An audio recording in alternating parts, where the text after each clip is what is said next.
Hello les amis, je vous retrouve pour une nouvelle vidéo sur le football international et la Ligue des Champions 2023-2024 et je vais vous présenter le match FC Barcelone contre FC Porto. C'est un match qui a lieu ce mardi 28 novembre 2023 à 21h pour le compte de la cinquième journée dans le groupe H. Alors dans ce groupe, les deux équipes sont en tête avec 9 points, donc je vais revenir sur le classement de ce groupe H avec les statistiques et résultats pour ces deux équipes. On verra ensuite le classement des meilleurs buteurs et passeurs de cette Ligue des Champions avec les meilleurs buteurs et passeurs pour ces deux équipes, puis on enchaînera par les 10 derniers résultats, toutes compétitions confondues et les stats de ces deux équipes. On terminera par les compos d'équipe et tactiques éventuelles, ce qui nous permettra d'avoir une idée, une tendance à ce match. Pour ceux qui souhaitent voir ce match à la télé, sachez que vous pouvez le voir sur beIN Sport 1. Au classement dans le groupe H, les amis, Barcelone et Porto sont donc premiers ex-aequo avec 9 points.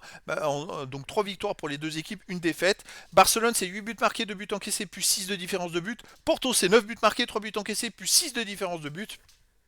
Je comprends pas d'ailleurs que Porto soit deuxième. Pourquoi ils sont pas premiers, en sachant que... Alors qu'est-ce qu'ils ont fait au match aller? On va aller voir. Barcelone-Porto.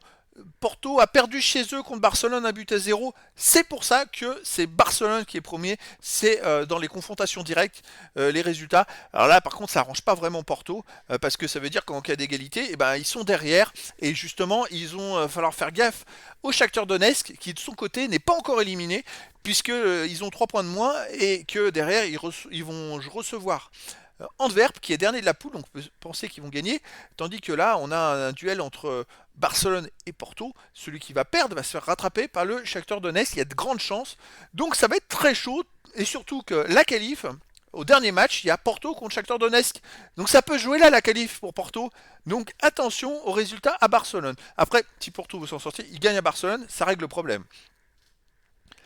Au niveau des buteurs, on a pour Porto Evan Nilsson qui a 4 buts en 3 matchs. Pour Barcelone, Joao Félix et Ferran Torres avec 2 buts. Pour Porto, Galeno avec 2 buts. Après, il y a des joueurs à 1 but. Pour les passeurs décisifs, Taremi pour Porto, 2 passes décisives. Pour Barcelone, Gundogan, 2 passes décisives. Voilà, c'est pas encore des stats très poussés. Côté des 10 derniers résultats, toutes compétitions confondues, Barcelone, c'est 6 victoires de nul, 2 défaites. 12 buts marqués, 8 buts encaissés, plus 4 de différence de but. Barcelone est quand même le champion de la Liga en titre. Mais c'est vrai que sur les 10 derniers matchs, ils ont marqué que 12 buts. Ils marquent pas beaucoup. Alors, j'avais toujours constaté ça, c'est qu'ils gagnaient souvent de justesse. 1 but à 0, c'était très compliqué. Et ben là, c'est que les derniers matchs, c'est un peu plus compliqué. C'est-à-dire qu'en plus de ne pas gagner, ben derrière, ils marquent pas plus de buts. Donc c'est voilà, c'est embêtant pour eux. Chez eux, ils restent quand même sur une victoire contre Alaves 2-1.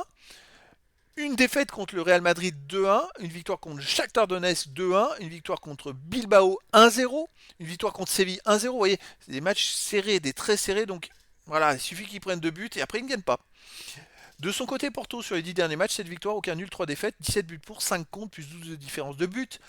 Porto, ça tourne plutôt pas mal à l'extérieur. Ils ont quand même viennent de gagner 2-1 à Victoria Guimarães. Ils ont fait quoi avant? 2-0 à Vizela, 4-1 à Antwerp. Une belle victoire à Antwerp hein, quand même hein, pour Porto. Hein. 2-0 à De Perdizen. Villard de Perdizen. Et puis avant, il y avait la défaite à Benfica 1-0 et chez eux contre Barcelone 1-0. Bon, à part la défaite chez eux contre Estoril 1-0, Porto, ça marche plutôt pas mal. Ils ont tout gagné, ils ont gagné les 6 de leurs 7 derniers matchs. Ils prennent très peu de buts. Attention à Barcelone, parce que pour moi, Barcelone, ils viennent de perdre à Shakhtar Donetsk 1-0. Ils sont dans une plus mauvaise configuration. Porto, de toute façon, va se dire que de toute façon, même s'ils perdent à Barcelone, ils joueraient leur qualif chez eux. Donc ils auront peut-être moins de pression dans ce match-là. C'est pas dit que ça va pas être facile pour Barcelone. Au niveau des compos d'équipe et tactique, alors pour Barcelone, ça serait du 4-3-3 et gardien Stegen, défense Cancelo, Koundé, Arroyo, Baldé, milieu de terrain De Jong, Gundogan, Pedri, attaquant Rafinha, Lewandowski et Joao Félix. Et pour Porto, ça serait du 4-4-2 et gardien Costa, défense Sanusi, Carmo, Pepe, Mario, milieu de terrain Pepe, Eustachio, Varela, Franco, attaquant Taremi et Evan Nilsson. Donc l'équipe type quasiment de Porto, l'équipe type quasiment de Barcelone. Ça va être un match énorme les amis, en tête de ce groupe H. Attention aux vaincus. Donc je vous donne rendez-vous ce mardi 28 novembre 2023 à 21h pour le match de la 5e journée dans le groupe H pour la Ligue des Champions 2023-2024. Le FC Barcelone, premier du groupe H, reçoit le FC Porto, deuxième. Voilà les amis, je vous dis à très bientôt pour une nouvelle vidéo.